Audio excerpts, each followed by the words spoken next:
Sanbonani. Sit here, did you please?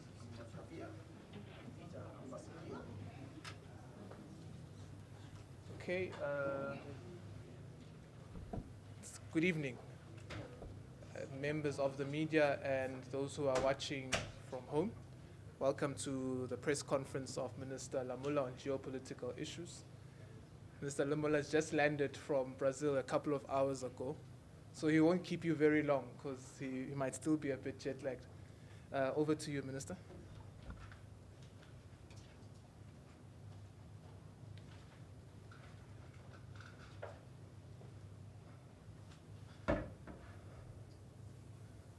Thank you very much, Crispin. As Crispin has just said, we have just returned from a very successful visit to Brazil, which continued to strengthen our very good fraternal and political relations with Brazil. But the visit has underscored the need to strengthen more trade and defense cooperation between the two countries. These are two democracies that can achieve a lot if we work together on a number of trade issues. Brazil has got a lot of advanced technology, research, as the President mentioned, in Brasilia, that South Africa can gain from. And also South Africa has got a lot of abilities that Brazil can gain from. We just need to strengthen and work more together to build up on our trade.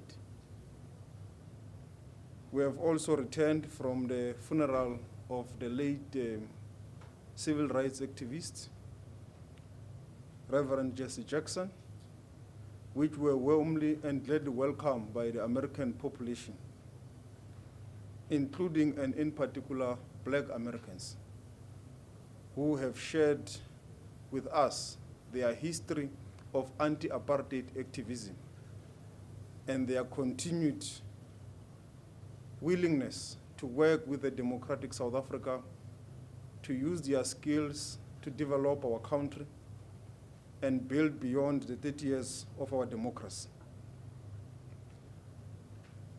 We will, from tomorrow, the 12th to the 13th of March 2026, host SADC Council of Ministers here in the DERCO building. This session of Council of Meeting of Ministers is in our capacity as interim chair of the Council of Ministers of SADC, which is aimed to implement the theme of the 45th SADC Summit as adopted in August 2025 in Madagascar, in which the theme was, and it still is, advancing industrialization, agricultural transformation, and energy transition for a resilient SADC. As it may be recalled, South Africa in November 2025 was elected as the interim chair of SADC until August 2026.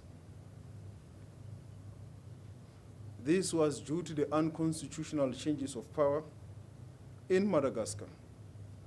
This meeting will also take stock of a number of SADC initiatives.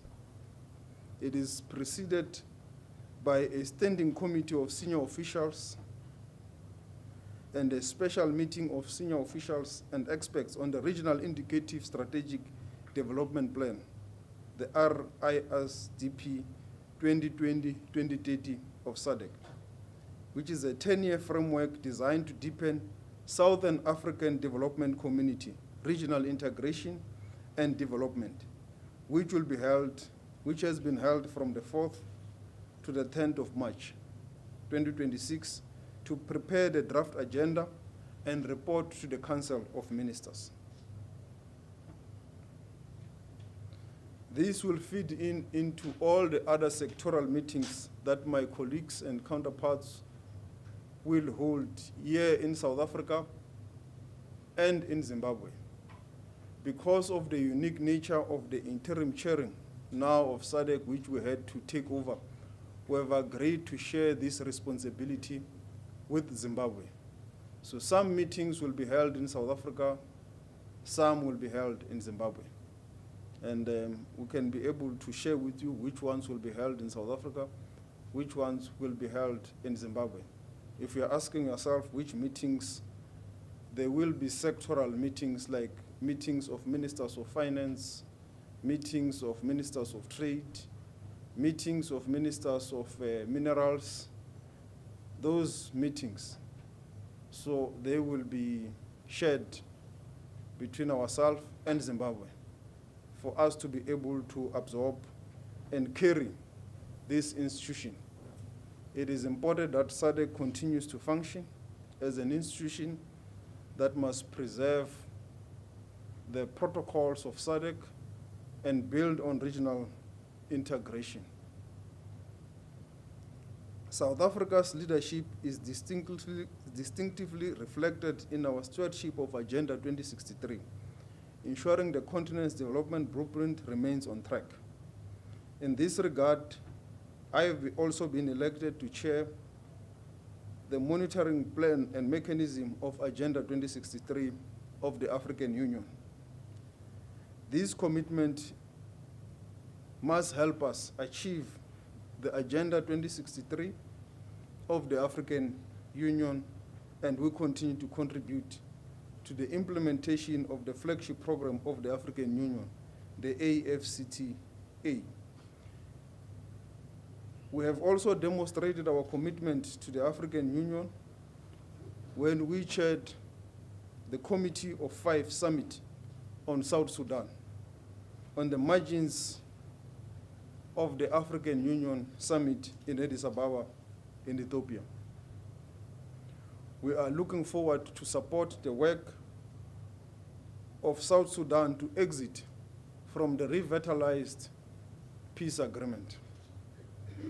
And the only way to exit this agreement is by South Sudan holding its first democratic elections, which are expected to be held at the end of this year in December 2026. We understand the fragility of the agreement and the challenges that they are having in compliance with the agreement. But South Africa remains prepared with its counterpart in the Committee of Five to hold all the parties together to account and to hold them by hand towards their first democratic elections. With regards to the Middle East, the escalation of tension in the Middle East heralds great anxiety and uncertainty in the region and the world. These global challenges demand greater solidarity and unity, especially amongst countries in the South. As such, this matter continues to be looked into and seized. We continue to be seized with this matter as South Africa. I have had calls with my counterparts in the GCC states to express solidarity with them on the account of what is happening in the region. The South African government is monitoring the situation and with concern that the conflict has resulted in the destruction of civilian infrastructure across the region. This has also resulted in inflationary pressures, energy insecurity, and food insecurity as a result of the fertilizer shocks in the agricultural sector. South Africa reiterates its condemnation for the violation of Article 2.4 of the UN Charter by the United States and Israel, and the subsequent action of Iranian government, which through their response also violated the provisions of Article 51 and breached the sovereignty and territorial integrity of the GCC states, in particular where there was no evidence that the first strike by the US and Israel came from the GCC countries. The United Nations Security Council, now more than ever, is called upon to prioritize humanity over geopolitical preferences.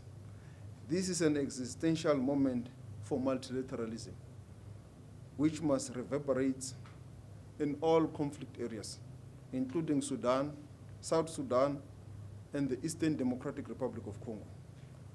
We continue to urge all our citizens currently in the Middle East region to contact the respective South African embassies accredited to their countries of residence to ensure that they are registered with and that their whereabouts are known to the embassies, that in times of need and crisis, it's easy to communicate. Citizens traveling abroad for any reasons, whether it be for business, education, holiday, amongst others, are reminded to register with the South African embassies consulate nearest to the destinations they are visiting.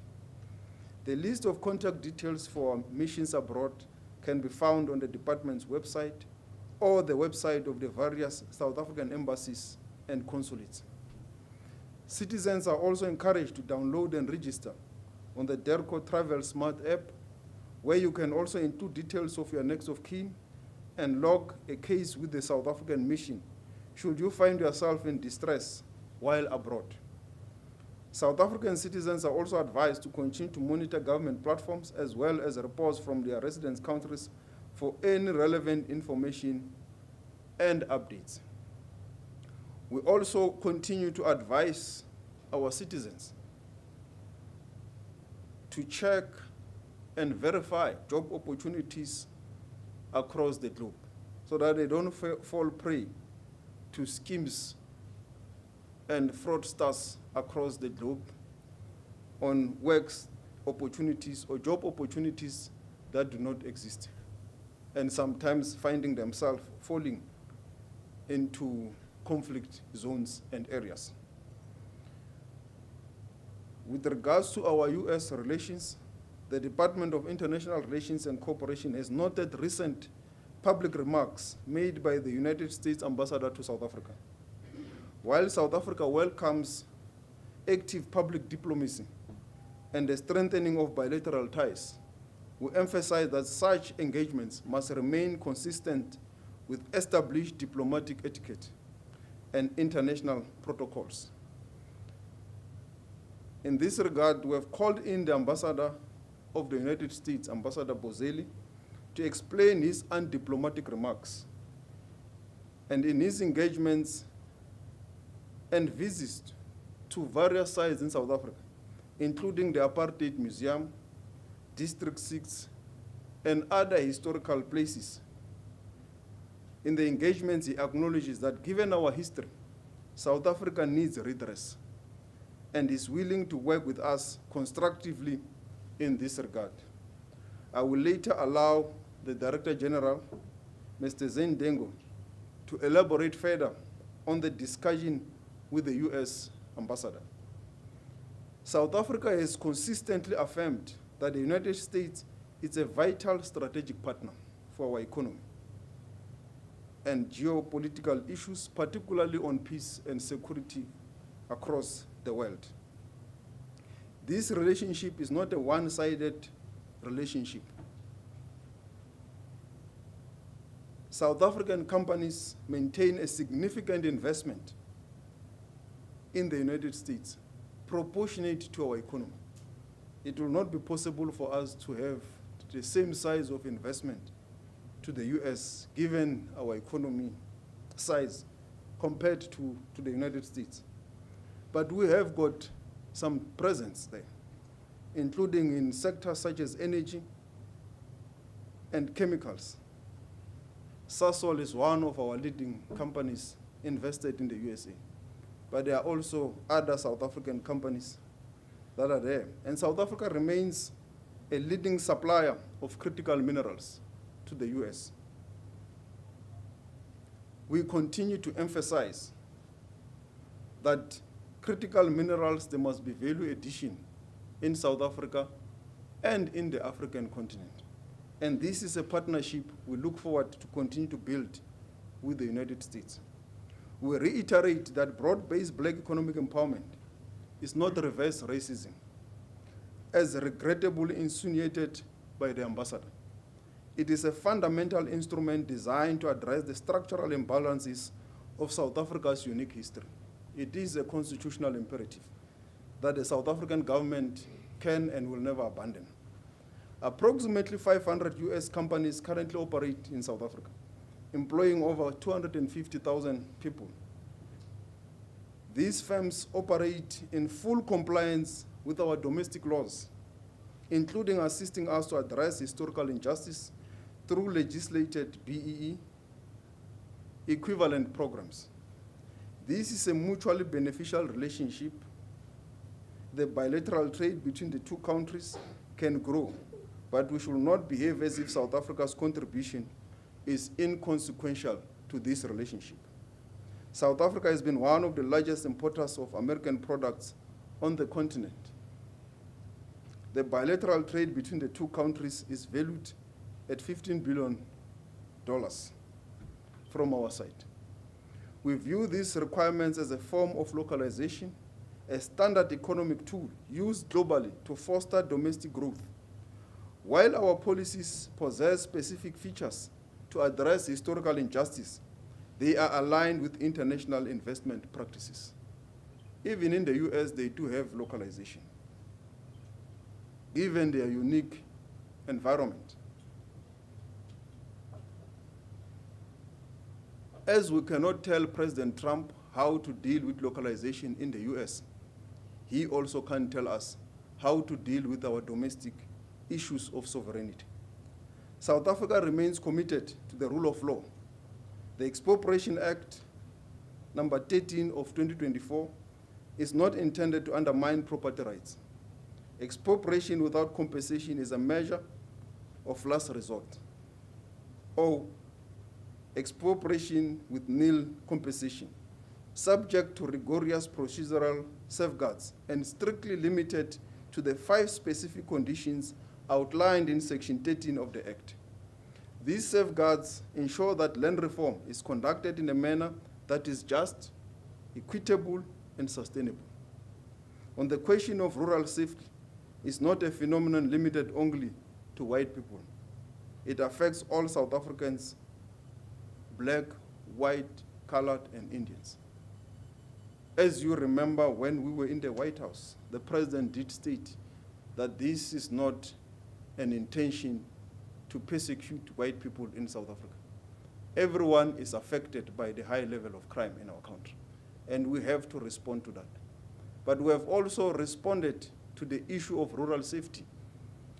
And in this regard, our South African police had a meeting with the American embassy in 2025, early 2025, to give them the report on our priority with regards to rural safety.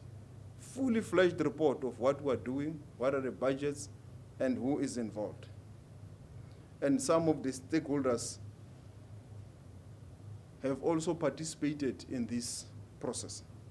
As a sovereign state and a significant middle power, South Africa's foreign policy is anchored in our constitutional commitment to multilateralism and the peaceful settlement of disputes. South Africa's non-alignment does not entail a preference for any geopolitical bloc. Rather, it represents our ability to engage all international partners and take positions on a case-by-case basis, guided by our human rights outlook and international law. We remain steadfast in our resistance to being drawn into great power constellations, prioritizing instead a global governance system that is fair and inclusive. Thank you very much. Thank you, Minister TG. Do you want to come now, or should we take questions? Okay. We'll take questions. Let's start at the back. I'm being discriminatory. Okay. Minister, from IT. Minister, I know you said you've noted the comments by the Ambassador of the United States. The EFF is now calling for the expulsion of the Ambassador to Pretoria. My question is, what is the Ambassador still doing in Pretoria, and are you considering the expulsion as well?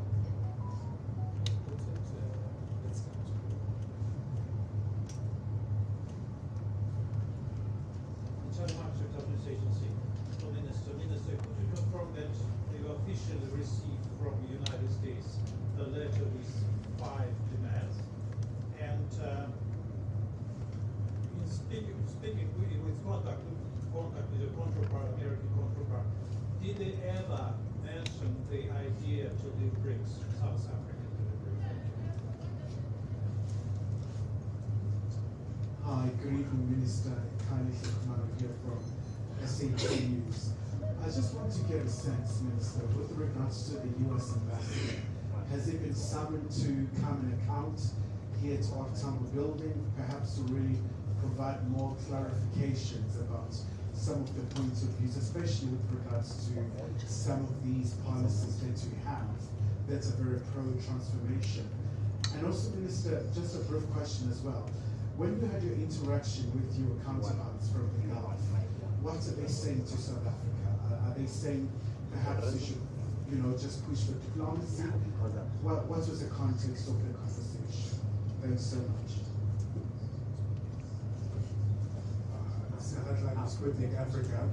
Question for the Minister. Minister, following up on the question about the 5 demands, does South Africa view this as external pressure on South Africa's sovereign foreign policy? And if so, what is South Africa's response to this? Just put it out. Thanks. Please introduce yourself. Hi, Minister Lamola from Africa International News TV. Could you kindly elaborate on the council entrance for the RISDP? That's Africa International News TV. Could you kindly please elaborate on council entrance on the RISDP? Elaborate. Yeah. I think I'm going to take as many so that we have one comprehensive round. Anita, Diane.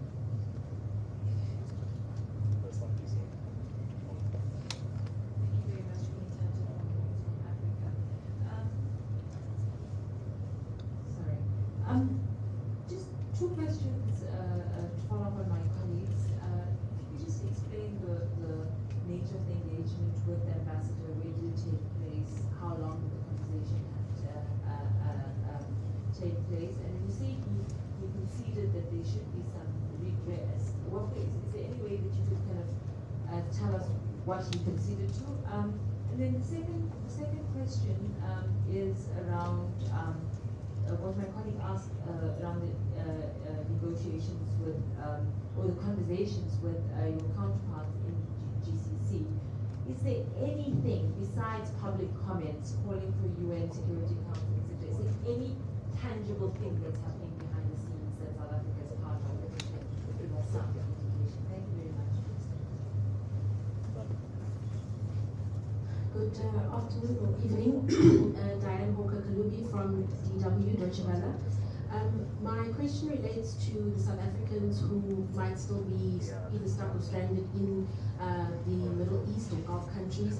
Is South Africa considering a more coordinated approach when it comes to those people who do want to return to South Africa, as opposed to the messages which are encouraging people to make their own way back home? And President Cyril Ramaphosa mentioned that South Africa would be willing to aid in any negotiation. Is South Africa actively putting its hand up, speaking to the countries involved to try and negotiate or be part of the negotiation panel when it comes to the conflict between the US, Israel, and Iran? Thank you. Good afternoon, Minister. It's Karuna from Kaya FM. Just 2 questions. The first is regarding assistance to South Africans who find themselves stranded in the Middle East and maybe can't afford passage back home. Is there assistance in that regard? And then secondly, with the sea traffic around the Gulf because of the conflict, have your counterparts perhaps approached you regarding rerouting around the Cape route? How will this affect us on an economic and international basis? Thank you very much. I think some of the questions, maybe Mr. DG would allow, invite the DG just to address the questions about consular services. DG. Yes, please.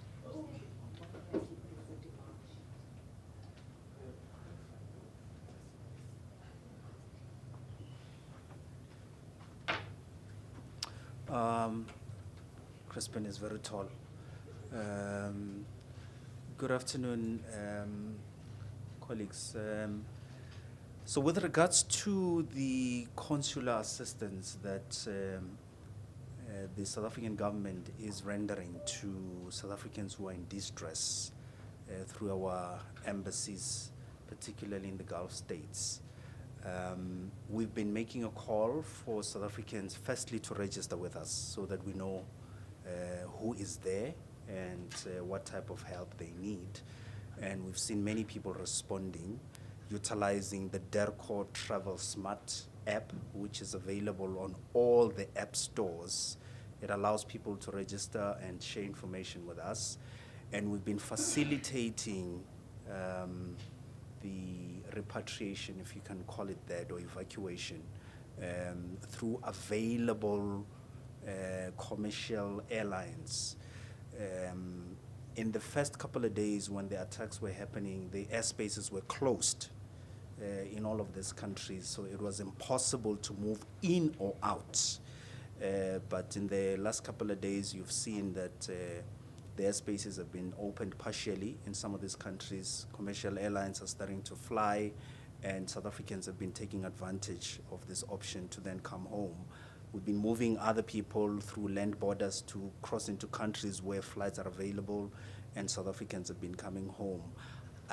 I can also say that we were on standby, working with other security departments of the South African government.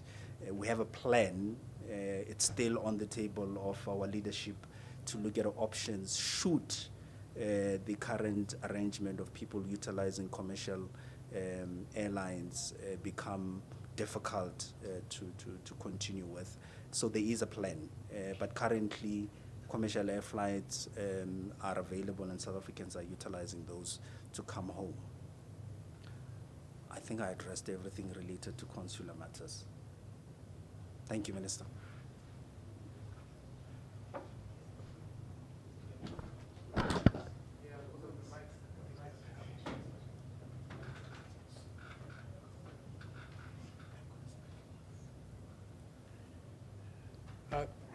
Thank you. So the question relating to the discussion with the American ambassador designate, we had a discussion today, which was in fact our second discussion since he came to the shores of South Africa. Regarding the comments that were reported on yesterday, Mr. Bozell expressed his regrets that these comments detracted from any impression that he wanted to work with us constructively. In our very first meeting, he stated very clearly that he wanted to work very constructively with the government of South Africa. So in terms of what happened yesterday, he apologized and expressed regret, and that includes the comment that appeared to be undermining the judiciary. You'll find that there's a very public apology by the mission of the US on social media to that effect. As the minister pointed out, he also reaffirmed that given our history, and he's been to a few museums, the Apartheid Museum and District 6 Museum, and based on that, he reaffirmed in the meeting that given that history, that South Africa does need redress policies and measures. So that's the spectrum of policies, including some of those that may have been in the 5 asks from the White House to us. He then concluded that he wants to continue to work constructively with ourselves and the rest of government on building a mutually beneficial relationship with South Africa and the US, and that includes looking at how the redress issues could be dealt with.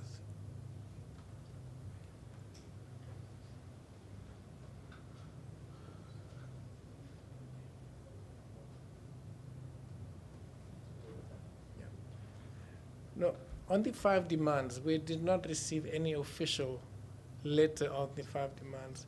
These demands have emerged out of negotiations on essentially a trade-related relationship between South Africa and the US.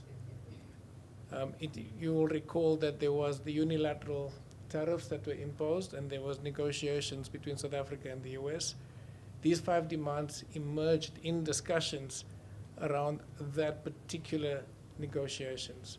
So there's no formal demand, and that, I think there was a question on BRICS. There was no formal ask for us to not be part of BRICS. I think that in the discussions, BRICS has always been seen as a challenge to some in the administration, but there was no demand that South Africa withdraws from BRICS. DG, was it a démarche against the ambassador? It's a whenever we have a formal request for coming into a meeting and Clayton sitting next to you, the technical term is démarche. So it was a démarche, yes, it was. Yeah, thank you. Yeah, we took his comments with a very dim view. Hence, we had to call him in on this discussion. And on the issues of the 5 demands that has been raised, it is, as the DG has said, has come through the negotiations on trade.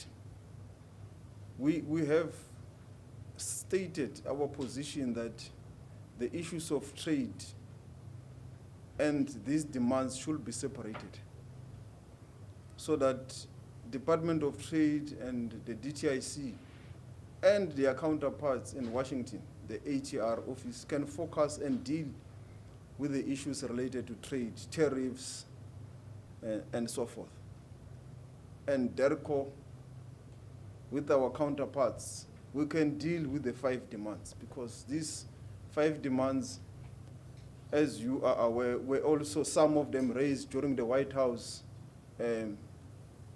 meeting. And some of them, we've seen them through the Truth Social posts and various social media platforms. And we read them to be meaning it is those demands. And we have reiterated our position. And as I've said here, with regards to BEE, it's a constitutional imperative. It is a sovereign domestic issue that South Africans are handling through their own processes of legislation and our own domestic platforms. The Expropriation Act, I've explained what it does. We are also handling it in our own domestic platforms. In fact, some of those that are grieved by the Expropriation Act have followed our own processes, the independent courts of South Africa, that are dealing with the issues of the challenge to the Expropriation Act, and will await that outcome. And our courts are very independent. There has never been a doubt from internally and also from any international platforms to deal with this matter or any other matter that ends up in our courts. With regards to the engagements I've had with my counterparts in the Gulf,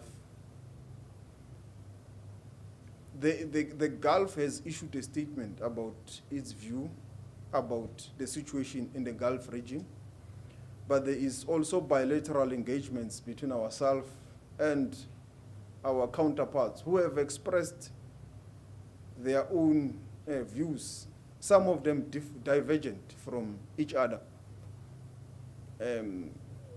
particularly on the issues of the escalation by Iran. I think most of them are very clear that they feel that they've been targeted unfairly. They didn't aid or support the US and Israel strike on Iran. They didn't use, they refused for their facilities to be used. And that is the language they they put, that they, up to now, there is no evidence that any of them, other than the fact that they've got bases of a US military, but they have not agreed or supported that their facilities must be used by the US or Israel to attack Iran. So that is what they continue to reiterate. Oman was very central to, and they said to me that they believed they were very close to some form of agreement that they were supporting to facilitate. And as you are aware, there were also processes that were supposed to also, negotiations that were also supposed to be concluded in Geneva that were facilitated by Oman. So they were taken by surprise when the strikes from Israel and the US started, because they thought that they were within reach of an amicable resolution. And Qatar have said that they were also involved in some kind of being a conduit of engagements to support a peaceful dialogue. And they are disappointed that it has reached the stage of escalation. And with all of them, what is clear in my discussion with them is that at this stage, there is no room of discussion that is happening or open amongst the warring parties, the US, Israel, Iran, and all the parties involved. So it seems at this stage there is nothing that is happening in terms of discussion to support de-escalation. And they will want that to happen, but unfortunately it's not happening. And as we speak, the likelihood of further escalation remains real. And that is the unfortunate part. And as South Africa, we have said that if called upon, and we have raised it with all of them, we remain ready and available to support any process to a peaceful resolution, to a ceasefire, and we have continued to call for opening up of a dialogue amongst all the warring parties towards a peaceful resolution, because we always believe that no military solution can be found in this situation that can be sustainable. It is through dialogue that a sustainable solution can be concluded. The issues relating to rerouting around our Cape Coast, I believe these are issues that the Department of Transport is seized with to support any rerouting if it becomes necessary. And we remain ready with our ports and our available resources to support such if it's necessary. And the Department of Transport can elaborate on those issues. I must further elaborate on the RISDP of SADC. The RISDP is the Regional Indicative Strategic Development Plan of SADC from 2020 to 2030. It's a 10-year framework designed to deepen Southern African Development Community regional integration and development. And the meeting that will start tomorrow with my counterparts from the SADC region is aimed to assess progress in its implementation. And this relates to how far have we gone with regional integration. In SADC, in the last report that we had received in Madagascar, our regional integration is measured at about 21%. So we want to be more ambitious. How far can we move to build on regional integration? Issues of cross-border one-stop border post, the regional indicative mechanisms as to how can we all have interoperability amongst our borders in the SADC region, issues of critical minerals that this region is endowed with. Our ministers of minerals are also engaging on this matter. They had a meeting on the sidelines of the mining endeavor to build on a regional strategy for critical minerals. So also on the sideline of this meeting, we will also have our own bilateral engagements with our counterparts. We will also sign a tripartite agreement with Angola and the DRC on issues related also to how we can maximize our capabilities in the space of critical minerals and other issues and so forth. So it is a very opportune moment for SADC to have this meeting, to also look into the progress we are making with regards to the return to civilian constitutional democracy in Madagascar. As you are aware, they've got 24 months. The meeting will also receive a report in that regard. How far, what's happening, what measures and what support does SADC needs to do to support the processes in Madagascar. The issues of climate change and disasters, how do we respond together as a region? Issues of foot and mouth disease, how do we respond together as the region? So the RISDP, it's an indicative measure as to how far have we progressed as an indicator in dealing with all these issues that are sectoral. We receive feedback and reports from the officials and the sectors of ministers.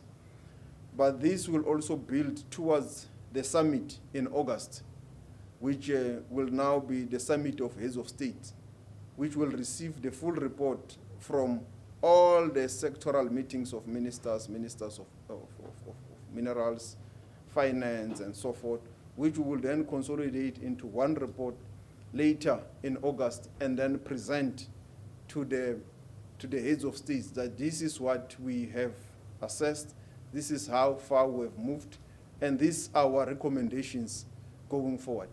And at that meeting in August, South Africa will therefore also assume or be elected to be the chair of SADC, because that is then our normal rotational term.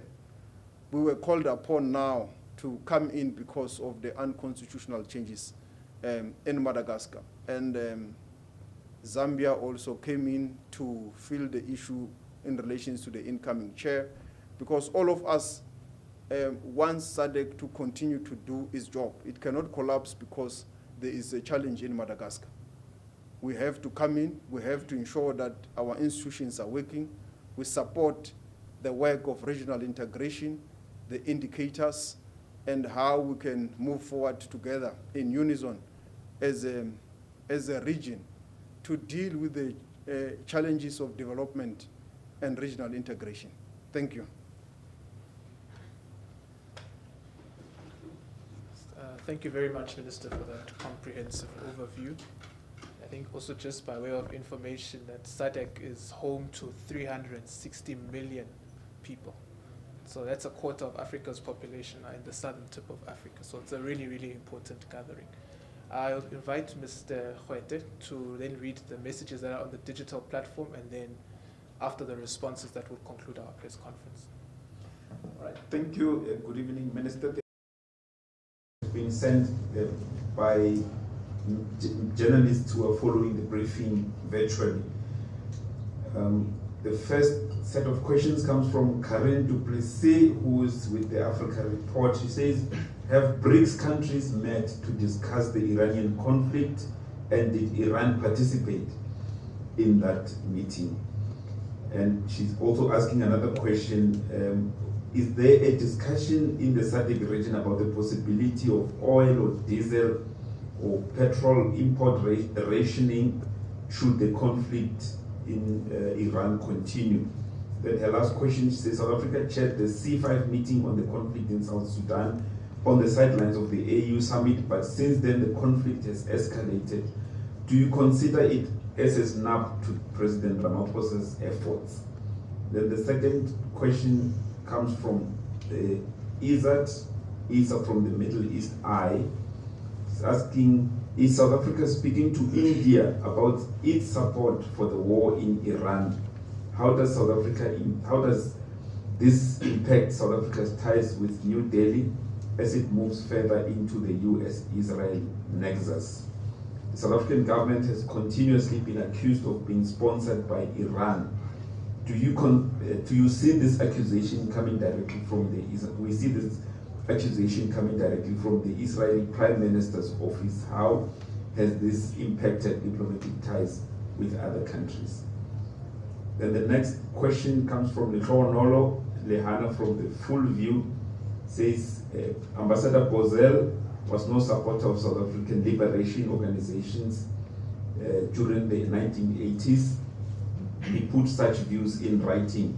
Why did South Africa not refuse to accept his ambassadorial appointment? What is South Africa's official position?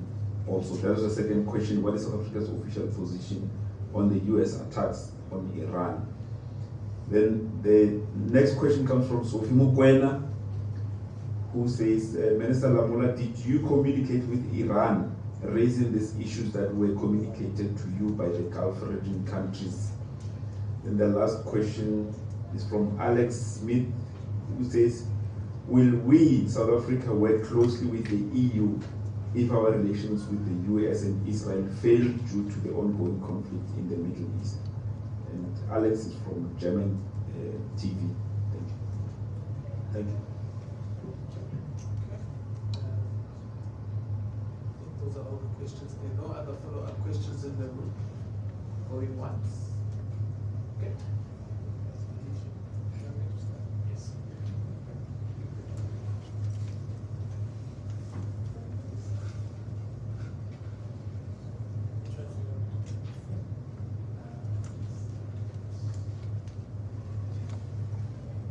So I think there's been no formal meeting of BRICS to discuss the situation in Iran. It may come up in the BRICS meetings as India is the chair of BRICS. And they'll be convening meetings in the regular course of their chairship. And this issue will undoubtedly come up and we'll be able to feedback what the results of those issues are. But we did not also have a bilateral on that.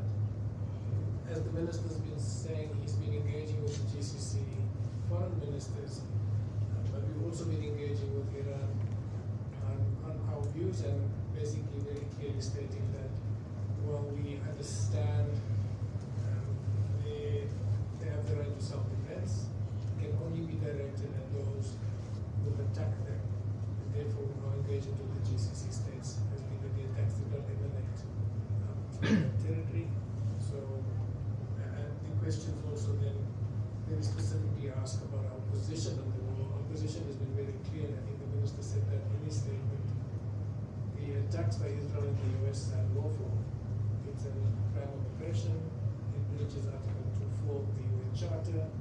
There was no threat or an armed attack by Iran on Israeli or US territories, and therefore it's unlawful. And therefore we also then point out that Iran's response in terms of Article 51 is also unlawful. But our view, as the ministers pointed out again, is that we want to work with all, particularly with those in the Middle East, Iran and the GCC states, to find a lasting peace for them.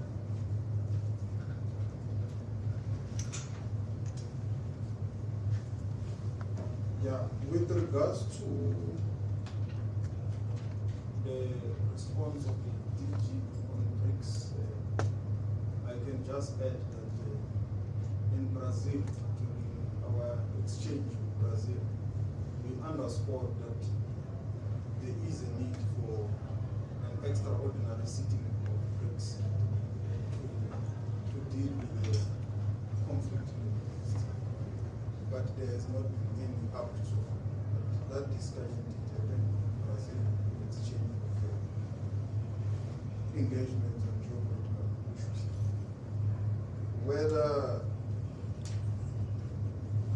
there will be a discussion on the SADC region with regards to the fuel reserves if the conflict escalate. The region will discuss everything in terms of progress, and will discuss some of the issues that are current. And this will also be something that is discussed.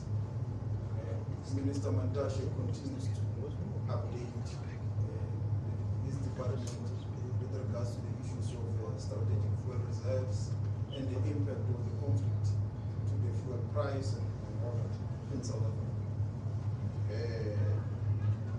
That we have recently chaired the C5, we see the escalation as a snap to President Ramaphosa. No, we don't, because already when we visited Juba early this year in January, there was already escalation in South Sudan about 6 states out of the 10.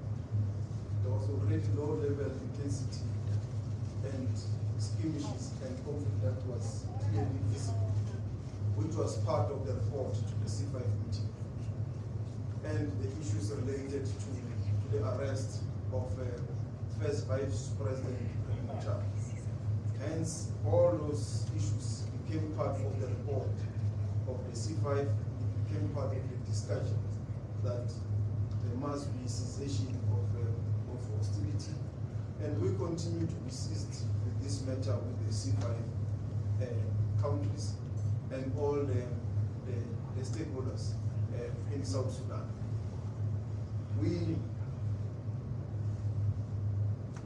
The issue that there is propaganda emanating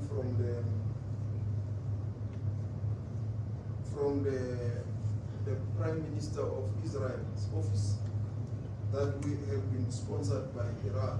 Indeed, this is just propaganda.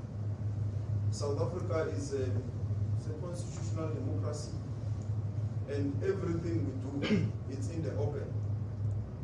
It's in the AG books who sponsored us to go to the ICJ. We have used the South African fiscus and South African money. It's not a secret.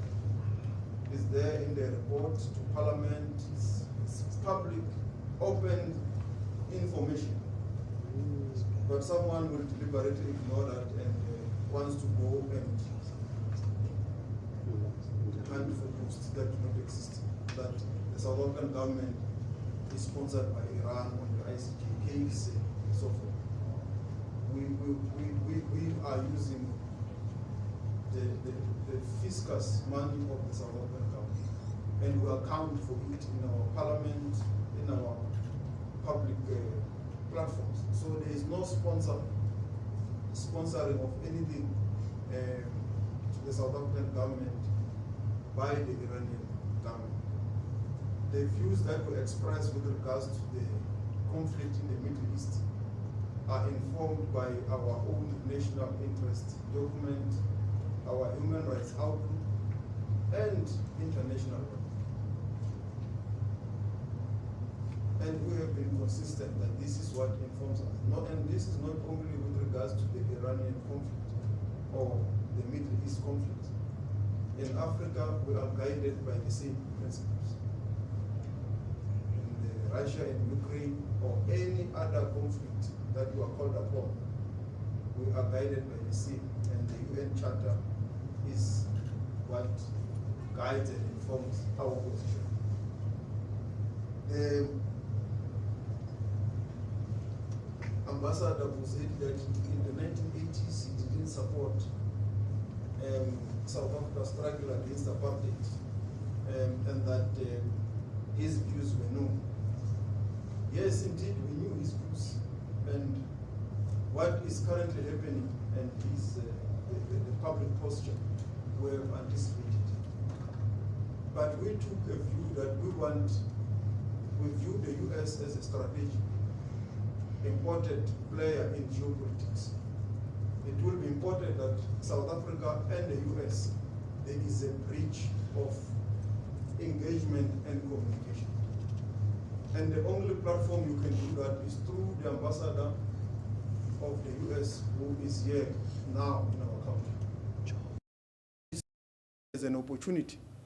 And as the DG has said, in the initial meetings, there was positive, constructive engagements that were aimed towards bridging these difficult relations that are now happening between us and the US. So we have given him a benefit of a doubt with one sole aim to bridge the gap of communication between the two countries.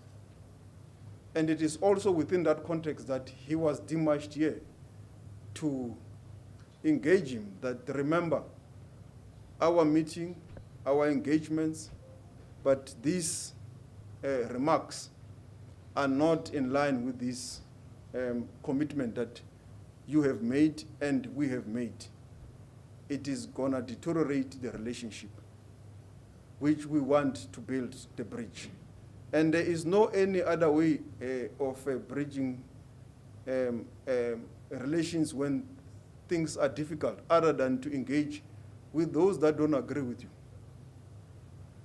Because if we only engage with those that agree with us, then we are not bridging any gap of disagreement or of any relation.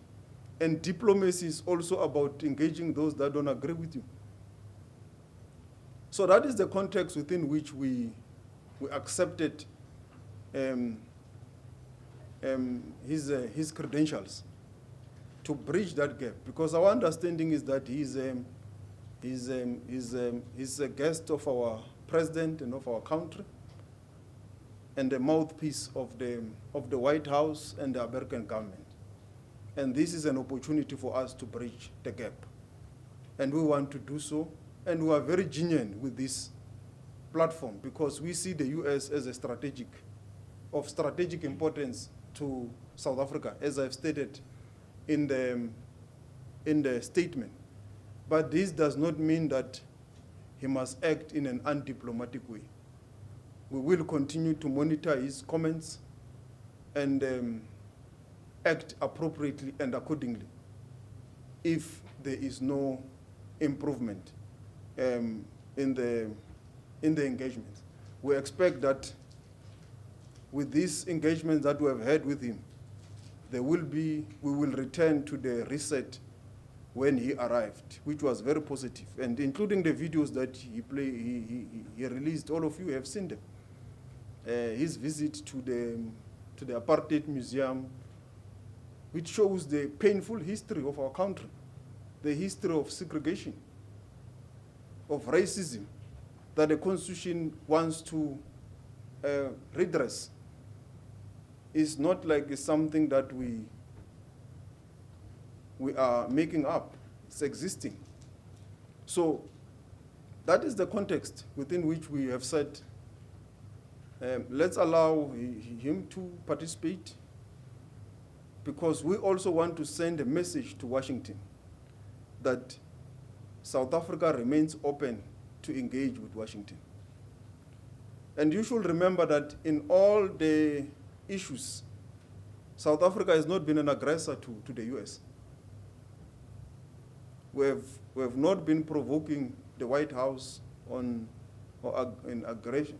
They have been taking issue with our domestic issues. On every domestic issue, the BEE, the Expropriation Act, and so forth and so forth. So we have not been an aggressor, and we want to continue in that line of opening up, of engagement, of being open to dialogue. And that's why we engaged the ambassador, that this is undiplomatic. The other worst case scenario would have been us rejecting his application as there was a public call. I mean, we have not, it is not like we don't live in South Africa. We live here, we've seen the public calls. There were open letters, some of them were written to us to reject his credentials. So that would have been a worst case scenario because that would have been an immediate escalation informed by a threat and an intention of what we have seen during his Senate hearings in Washington and so forth. But we want to have our own factual process, give him a benefit of a doubt, that maybe he had that view because he was in the US. But now that he has arrived in our country, he has visited the Apartheid Museum, he has visited District 6, he has seen the effects of land dispossession. He will visit many parts of our country and see the racial segregation in some parts which is still reflected in our spatial planning and the economy and so forth, which is also what is reflected in his speech. The speech does acknowledge all these issues. Maybe when now he was now being asked question outside the scripted speech, then you see some of the issues coming out in a very unpalatable way. But it is that reason why we called him in and engaged that we now have 30 years of democracy because South Africans have been tolerating each other. We have built a constitution, we have built a society. It has not been easy. So he must not take us back to a polarized society along racial lines. His role as a guest is to support us to build one nation that we are continuing to build as a country. And we want all the partners, development partners, including ambassadors who are our guests here, to support this process. It has not been an easy thing to reach 30 years of democracy. And South Africans have got platforms to engage, to ventilate their issues, to mitigate and mediate some of these issues. So we will take it in that we are taking his presence here in our country in that context. I think we have exhausted all the questions. Thank you, Crispin. Thank you. Thank you, Minister. I just want to inform also a very frequently asked question that I get, and I think this is an appropriate platform, is when is Israel filing their memorial? As I understand it, it's the 13th of March. So that's the answer. 13th of March, the State of Israel is expected to file its memorial to our case. Thank you very much.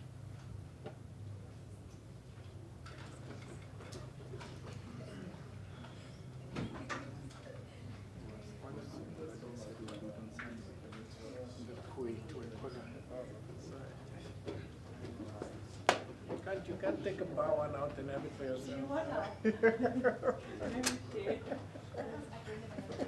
I was willing to ask. Straight from here. You can do one-on-ones. No. We can do it with Clayson. Listen.